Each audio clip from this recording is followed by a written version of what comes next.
ईश्वरी नीतीनगर. मी तुम्हाला एक गोष्ट सांगणार आहे. गोष्टीचे नाव आहे आंबा द्राक्ष.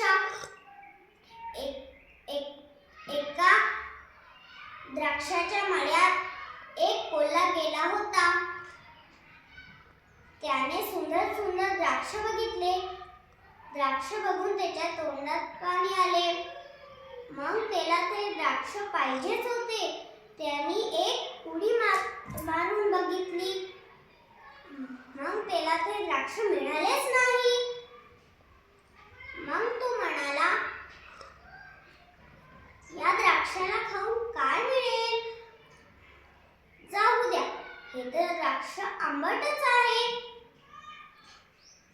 तो मग तिथून निघून गेला. आपल्याला गोष्टी